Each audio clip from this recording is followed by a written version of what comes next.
con neblina hasta ahora, para hoy 20 grados. A ver, antes de volver al tema económico, que es el tema central del programa de hoy, déjenme hacer un breve recorrido por los números del coronavirus, porque es algo que no es tan importante para todos que no quiero dejar de mencionarlos. Ayer hubo números, como siempre, que son muy altos y muy preocupantes, pero que uno tiene que ver la evolución para entender qué significa. Ayer se anunciaron 185 fallecidos, cuando en el día de ayer yo contaba que el lunes habían dicho 325, yo decía, el lunes siempre hay más que lo habitual, eso compensa el fin de semana, y hay que ver cuál es el promedio de los días hábiles. Los días hábiles la semana pasada tuvieron un promedio de 250, bueno, está más o menos ahí porque ayer se anunciaron 185 fallecidos, o sea, mucho menos que el día anterior. 255 diría es para hacer el promedio exacto, con lo cual si hay una suba respecto de la semana anterior, es una suba muy leve, y cuando uno mira la curva argentina ya a con cierta perspectiva, lo que ves es que en las últimas 4 semanas hubieron algunas subas, pero las subas fueron leves, y eso tiene que ver con que está creciendo fuerte, cada vez más fuerte el interior del país, pero al mismo tiempo están cayendo tanto la cantidad de fallecidos como la cantidad de casos en el conurbano bonaerense, y también en algún sentido más los casos que los fallecidos en la ciudad de Buenos Aires. O sea, se va serenando, no disminuyendo fuertemente, sino serenando el crecimiento de los contagios y los fallecidos en las zonas más pobladas del país y más densamente pobladas, que son la capital y la provincia de Buenos Aires, pero va subiendo y compensa eso el interior del país, tanto en casos como en fallecidos. Si uno mira la capital, que es algo que venimos viendo con mucha ansiedad para que bajen los casos en la capital de una vez por todas, y uno ve que el fin de semana hubo menos casos que el fin de semana anterior, que el lunes de la semana pasada hubo 1000 y pico de casos, y ayer y este lunes fue 900 y pico, que el martes de la semana pasada hubo 1300 casos y el de ayer fue 1000 y un piquito, o sea que cada día hay menos casos que la semana anterior.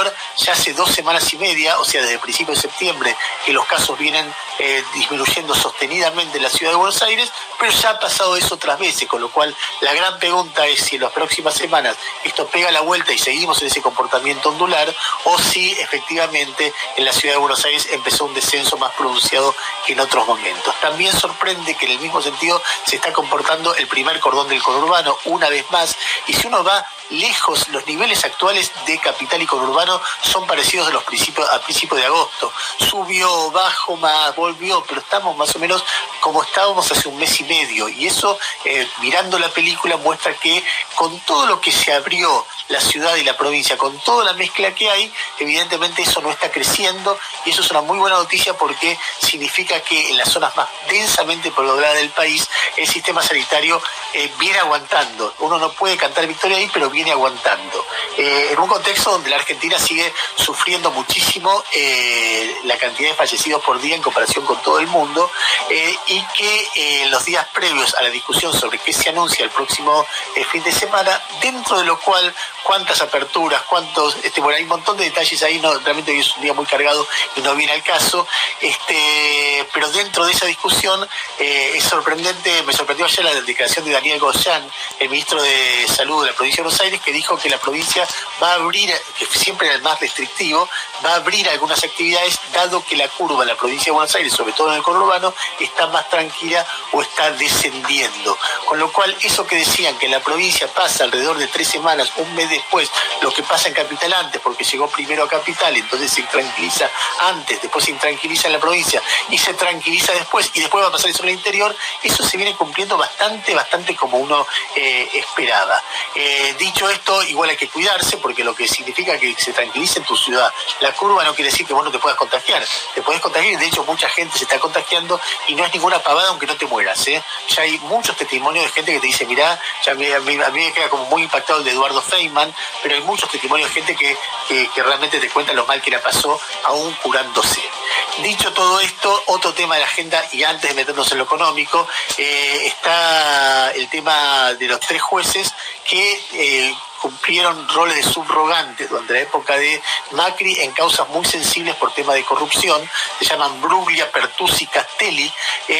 Parece la delantera de un equipo de fútbol, pero no, son 3 jueces que el kirchnerismo le recrimina la actuación que tuvieron en ese momento y con aval del Consejo de la Magistratura, hoy el Senado probablemente les rechace los pliegos para ocupar esos cargos subrogantes, con lo cual tengan que volver a sus juzgados originales.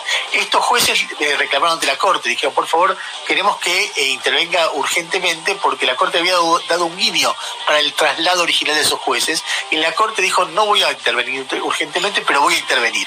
O sea, el Senado, una vez que el Senado tome la decisión que tome, yo voy a dar mi dictamen. La Corte va acumulando temas muy sensibles. Este es uno. Otro que va acumulando es la medida que tomó Alberto Fernández la semana pasada de transferir fondos de la Ciudad de Buenos Aires a la provincia, y la Corte, bueno, va a llegar porque va a haber un pedido de amparo que después va a llegar a la Corte Suprema. Son temas que realmente muy sensibles. Antes de meternos en economía, de lo cual ya hablamos mucho, pero que vamos a hablar mucho en el resto del programa también, le quería preguntar a Gustavo si hay algo de deportes para incorporar al resumen. Sí, claro, hay mucho de deporte, como siempre. Quizás lo más importante para los argentinos tiene que ver con la conferencia de prensa que ayer dio Marcelo Gallardo, despegándose o por lo pronto marcando una diferencia concreta entre cómo River va a tomar esta Copa Libertadores y cómo la están tomando el resto de los equipos. Gallardo fue muy claro al decir que no va a utilizar la posibilidad de ampliar el cupo de 30 jugadores. Recordemos que la Conmebol dijo la Copa se juega como haya lugar, con lo cual amplió hasta 50 la chance de jugadores que pueden ingresar en la lista. Y Gallardo dijo, bueno, yo no puedo poner 50, si no tengo 30, después tengo chicos de reserva, chicos de cuarta, quinta división, no puedo poner a esos chicos a competir Copa Libertadores porque sería traumático para ellos, porque ni siquiera están entrenando, porque en realidad los entrenamientos solo se abrieron para los equipos profesionales, y fue muy crítico nuevamente con toda la dirigencia del fútbol argentino, e incluyó esta vez a su propio presidente, a Rodolfo D'Onofrio, diciendo, no hicieron nada en todos estos meses, no hicieron nada y nos largan a la cancha ahora por una cuestión simplemente económica. La verdad que fue bastante contrasistema la conferencia de prensa de ayer Gallardo, y si uno después lo compara con lo que hizo Boca, la cosa, yo no lo quiero poner en términos de Boca River, pero la cosa es muy evidente. Boca terminó forzando un cambio en el protocolo sanitario de la Conmebol que le permite llevar jugadores positivos, con hisopado positivo, para jugar mañana a Paraguay. Un delirio.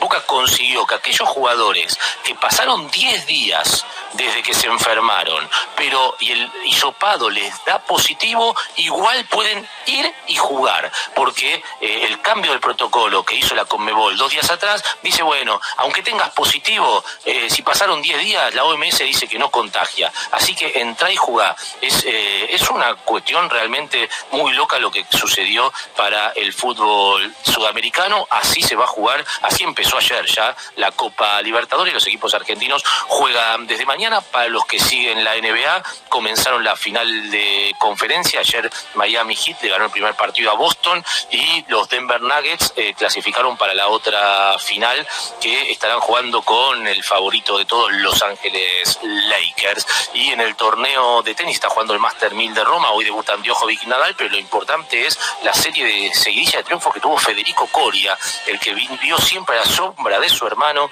ganó los 3 partidos de clasificación y ayer consiguió un triunfo espectacular frente al alemán Straff, y ya está en segunda ronda. Es el único argentino que pasó la primera ronda. Falta obviamente que juegue el Peque Schwartzman. En este momento son las 9:01 en toda la República Argentina, y es momento de poner el auspicio de Garantizar, que auspicia los números de Jairo, que hoy en realidad va a ser un diálogo con Jairo sobre las medidas que acaba de tomar el gobierno. Vamos a tratar de dar información y pensar un poquito por qué se toman estas medidas, hacia dónde van, si tienen alguna forma, alguna posibilidad de tener éxito respecto del fenómeno que quieren detener. Así que pongamos el auspicio y nos metemos en eso. Dale. Garantizar, la forma que tiene tu pyme de acceder a las mejores líneas de crédito de todos los bancos. Garantizar, facilitamos tu financiamiento, garantizamos tu crecimiento. A ver, simplemente para empezar dando un poco de contexto contexto y después le doy pie a Jairo. La Argentina, en estos días, Jairo lo venía contando ya desde hace varios meses, venía contando con sorpresa cómo crecía la cantidad de gente que compraba dólares en la Argentina. Había un cupo de $200 y cada mes había primero cientos de miles, después algunos millones, después 4 millones, lo que llamamos el dólar Balma o el dólar Yamila. ¿Por qué? Porque pequeños ahorristas iban y no solamente en esos casos, hay un montón de gente que empezó a tener los coleros, o sea, si vos tenías un pariente que no tenía plata para comprar $200, le transferías plata para que lo comprara y después te lo pasara, o si vos querías hacer un negocio fuerte del dólar blue, te conseguías un montón de gente que les abrías cuentas y entonces de esa manera te juntaban, no sé, ponerle 50 tipos de $200 son $10.000, y si vos los comprás en el dólar a 100 y lo vendés a 130, que era como está el blue, 30 por 10.000 te da 300.000 pesos te haces. O sea, había todo tipo de manganetas muy típicamente argentina para ir haciéndose de esta plata. Esto que estoy contando es una historia que viene de muchas décadas, y la Argentina tiene un problema que se llama restricción externa, que es que los dólares no alcanzan para todo lo que queremos los argentinos que alcancen, para importar bienes, para ahorrar, para viajar, para lo que fuere. Y entonces no alcanzan, y cada vez que hay un problema, como uno sabe que los dólares no alcanzan, todos vamos a comprar dólares. Los problemas en Argentina son muy recurrentes, pero se acentuaron mucho en marzo, abril de 2018, cuando hubo una fuga de divisas terrible en la Argentina, y no solamente quienes habían prestado plata o habían traído plata en dólares y le habían cambiado a pesos en la Argentina, volvieron a cambiarla a dólares y se fueron, sino que todo el mundo empezó a decir, entonces no hay dólares, entonces compremos dólares, y bueno, se empezaron a ir divisas. Eso hizo que después de las PASOs el gobierno de Macri repusiera un cepo de $10.000 por mes, y después de las elecciones generales ya pusiera un cepo de $200 por mes. Todo este problema, que es endémico, no es pandémico, es endémico, es de siempre en la Argentina, se fue acelerando muy fuertemente en estos meses, y entonces con Jairo siempre decíamos, bueno, ¿qué se hace en estos casos? O se sube la tasa de interés para que la gente ponga en plazo fijo y no compre dólares, y eso es un problema para la economía, o se endurece el cepo, y ese es otro problema para la economía, o se hace una devaluación bruta, y ese es otro problema para la economía, pero cualquier medida que tome va a ser problemática. Finalmente el gobierno, luego de muchas discusiones internas, que además fueron públicas, porque el domingo pasado Martín Guzmán, ministro de Economía, dijo no hay que endurecer el cepo, lo dijo también Cecilia Todesca, pero Martín Guzmán tiene mucha más entidad. Al día siguiente Jorge Brito del Banco Macro dijo hay que endurecer el cepo, y el gobierno 24 horas después de esta discusión que fue pública, le da la razón a algunos banqueros más importantes del país y no a su propio ministro de Economía, que estaba peleando por una visión más abarcativa.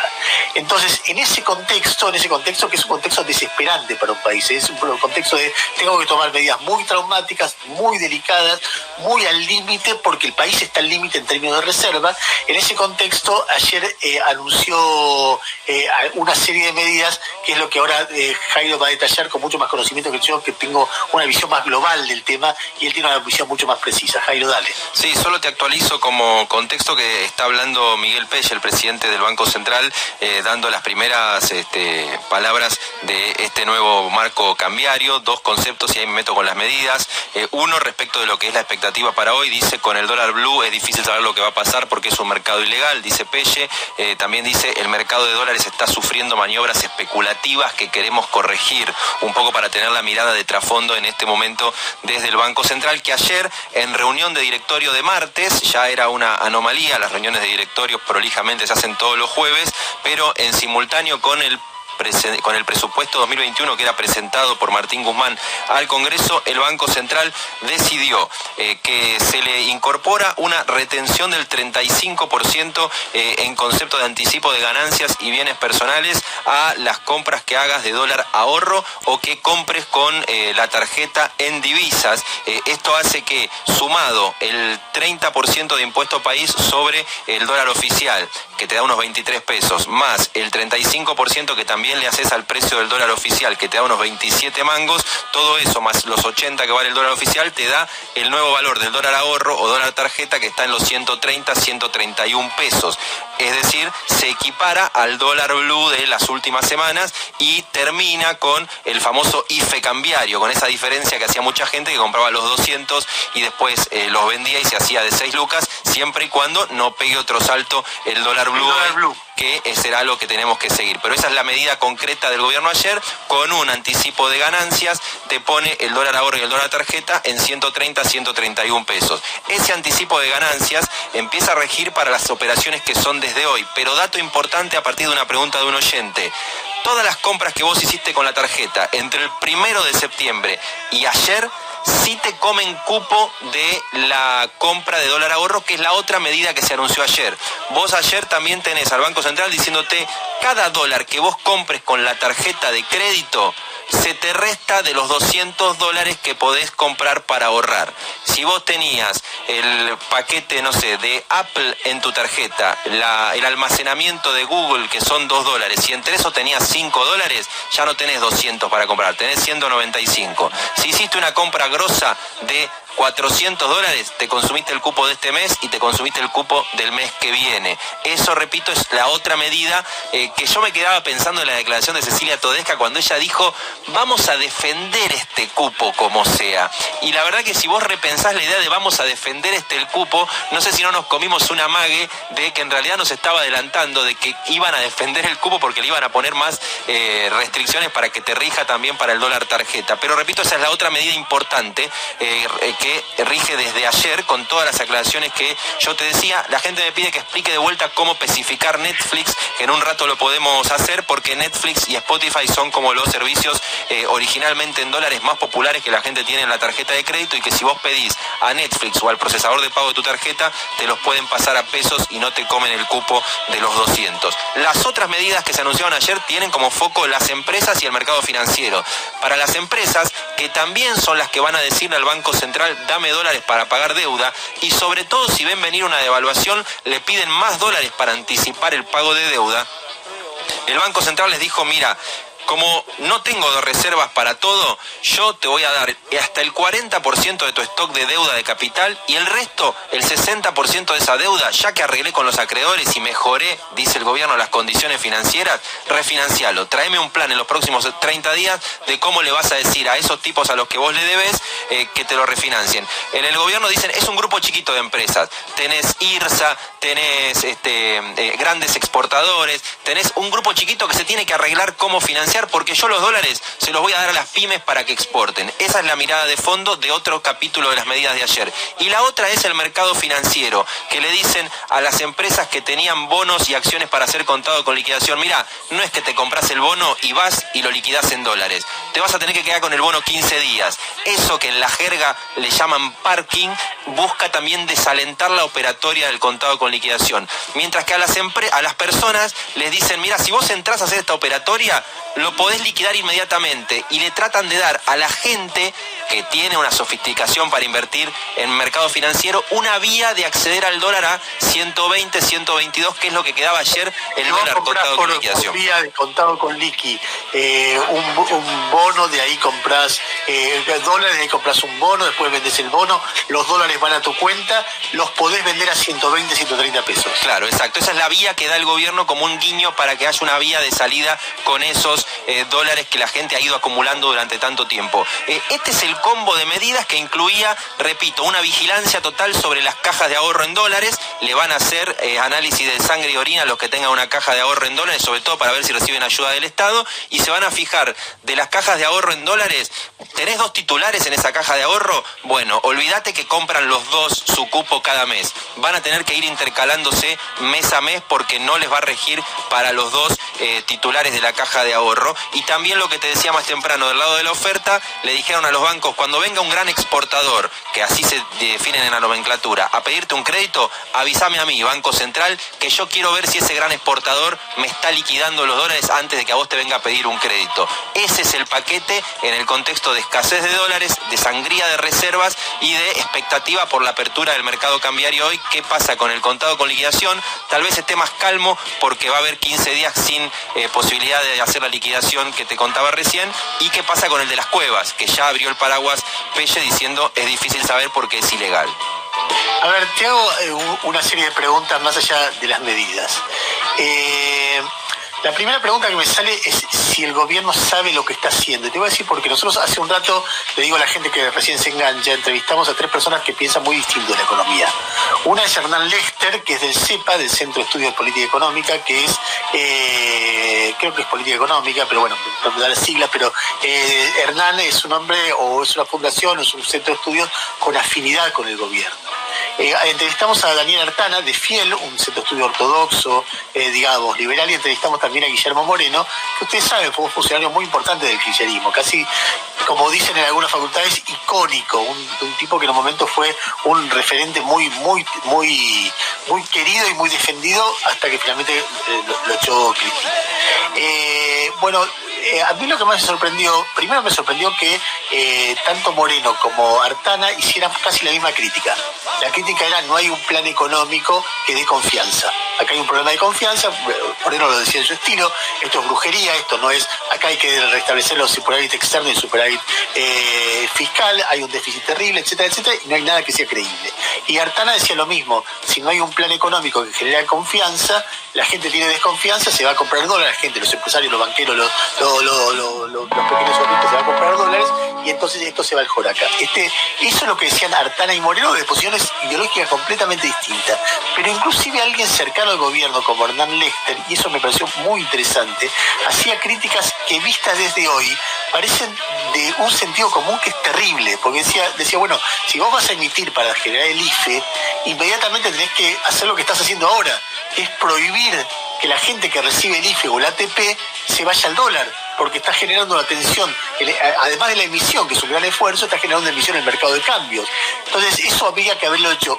Ahí te hubieras ahorrado un montón de reservas, de divisas. Entonces, yo lo que pienso es, cuando veo que yo estoy acostumbrado a ver las señales de lo que no funciona, que por ahí es un sesgo mío, Entonces, ¿cómo no se les ocurrió esto que parece tan de sentido común? Después, otra señal que no funciona.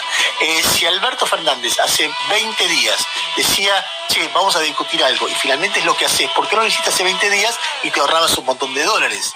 Después, si hay una discusión dentro del gobierno y el ministro de Economía un domingo te dice: esto es lo que no hay que hacer, y vos lo haces 2 días después, ¿cómo están pensando? ¿Cómo está funcionando todo eso? Entonces, yo lo que digo es, la culpa de esto la tiene la historia argentina. Quizá este gobierno sea el que menos culpa tiene frente a los desafíos de la pandemia, frente al despelote que armó Macri, incluso los que armó Cristina antes. Uno puede encontrar un montón, pero es el que lo tiene que resolver, es el que le tocó resolver esto. Ahora, ¿está encarando bien o hay una cantidad de preguntas que te haces respecto de la praxis del gobierno? No hay acá demoras, medidas obvias que no se toman, medidas que se toman en contra de la opinión del Ministerio de Economía y a favor de la opinión de un banquero muy importante. ¿Qué cuernos se está pasando ahí en relación a la crisis que tenemos? Sí, mira, se me ocurre una respuesta general a una pregunta que surge varias veces ante distintas medidas en distintos temas, y que estás viendo cómo funciona una alianza de gobierno que tiene distintos sectores. A veces cuando lo mirás desde la política lo ves con sectores más duros, más dialoguistas, etcétera, o que tiene distintas bibliotecas para un mismo problema. Y hay que plantearlo con muchísima humildad y respeto, porque Argentina es el país donde todas las recetas tienden a tener más chance de fracasar que a funcionar, por un montón de cualidades que son para un seminario de sociología. Pero dicho eso, sí vos ves acá claramente las dos bibliotecas que discutieron en público prácticamente y que terminaron dándole la razón a una sobre la otra. Esto empezó hace un mes y monedas, cuando el presidente dijo en radio: ahora viene Martín Guzmán a desayunar y tengo que ver qué hacer con el dólar ahorro, y al día siguiente Guzmán dijo: el dólar ahorro no se toca. A partir de ahí ya empezabas a ver un debate en público de el ministro de Economía, que arregló con los acreedores y que es un tipo con ascendente en el presidente y en la coalición de gobierno, que tenía la idea de tranquilizar la economía, como le dijo el domingo último a La Nación, sin más restricciones, para que esto no sea aguantar, sino tranquilizar. Ese es un capítulo, y tenés la mirada del banquero central, Miguel Pelle, que es un tipo con ascendencia histórica sobre el presidente, es del grupo de los abogados que toman café con el presidente de los 90, los Julio Vitovelo, los Jorge Argüello, es otra generación con muchísima más llegada íntima y personal, y los dos con dos miradas distintas.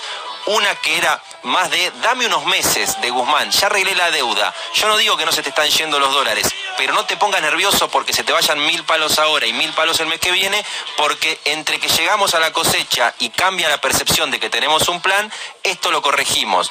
Hasta ayer al mediodía el plan Guzmán decía, mirá, está bajando el contado con liqui, mirá, le puse dólar link de depósitos en pesos para las empresas para que tengan manera de invertir por otro lado. Dame un tiempito que yo convenzo a la suegra de Jairo a que con esto no vaya a comprar dólares. Del otro lado está el tipo al que le está entrando agua al bote todo el tiempo y está manejando el bote. Le dice, che, pero vos me estás diciendo que esto lo arreglás. Está bien, sí. Yo entiendo la lógica. Ahora, ¿saben lo que están haciendo? Es decir, la idea, digamos, lo que a mí, mi sensación es como que estamos a los ponchazos, que damos manotazos de ahogados, que tenemos que hacer algo que no lo hacemos a tiempo, que después lo hace después, que lo haces en concordancia con el ministro de Economía. Es decir, te tomás más tiempo, pero después para hacer lo que el otro te decía que hicieras hace 20 días y no para poner un plan alternativo a lo que te decía Pese. Es decir, yo veo esas incoherencias. Bueno, hay algo que es concreto, que es que había un plan en marcha, el de bancar la corrida y normalizarlo a mediano plazo. Eso estaba en marcha y lo cortaste. El resultado de eso es leer, che, no están de acuerdo en cuál es el rumbo, porque si vos estabas jugando de una manera el partido y en el medio te pusiste a jugar de otra manera, claramente no hace falta ni hacer una lectura política, es leer los hechos para darte cuenta que había dos planes, un plan en funcionamiento y se le interrumpe con otro, porque la medida de Pelle de hoy, que tiene la seducción de, bueno, cerré o compliqué el acceso y corté el chorro, conspira contra el otro plan, no es que es inocuo contra el otro plan, por lo menos eso es lo que yo reconstruyo de hablar con propias fuentes del gobierno y con gente que mira muy de cerca al gobierno.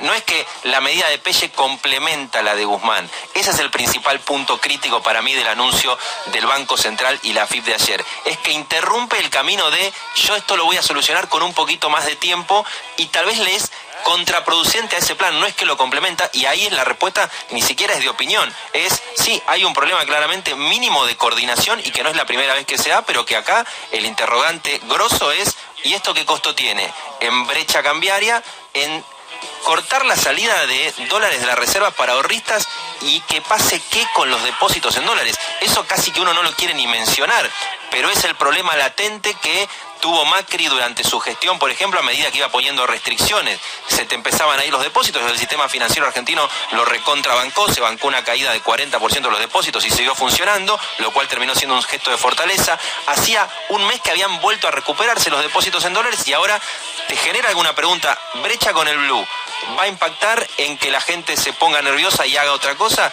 Yo no dejo de afirmar que sí, claramente esto es parte de algún tipo de mala praxis en el corto plazo, porque un plan interrumpió el otro. A ver, y con esto cerramos y ya vamos al recreo con Tamara, cuando Jairo contaba qué pasaba con la brecha, es decir, cuando el dólar blue se ponía muy lejos del dólar oficial, decía algunas cosas que uno fue aprendiendo. La primera es que mucha gente compraba dólares al oficial para venderlo al blue y eso hacía caer las reservas. Lo segundo es que generaba todo tipo de expectativa de devaluación. Entonces, ¿qué pasaba? El tipo que tenía algún bien para liquidar en dólares no liquidaba, se quedaba con dólares, porque si se iba a devaluar, más vale quedarte porque después iba a valer más. Y al revés, el tipo que tenía que, por ejemplo, que importar algo, se apresuraba a pagar, porque si después iba a valer más el dólar, convenía pagar cualquier deuda, cualquier cosa que tenía que pagar en dólares, porque después iba a valer más. Entonces, porque por una vía, porque el tipo que compra el dólar oficial lo vendía al paralelo, o porque había expectativa de devaluación, y entonces la liquidación de exportaciones se estiraba lo más posible y el pago de importaciones se adelantaba lo más posible, se perdían divisas. La Argentina es un país, una sociedad que está muy acostumbrada a cuando se ilegaliza el dólar o se limita la compra, a buscarlo por otros lados, y no hay muchos dólares, y el partido se va a jugar las próximas semanas. Esto va a alcanzar, va a haber medidas extras o vamos a una crisis de otra dimensión. Y mirá que que de otra dimensión, ya con esta crisis es mucho hablar, y bueno, son todas esas preguntas que dispara una medida que necesariamente se da cuando uno está al borde del abismo, que es la situación que tiene Argentina hoy con las reservas. Bueno, dicho todo esto, es muy lindo, muy hermoso, muy alentador. Es momento de, ahora sí, alejar a los chicos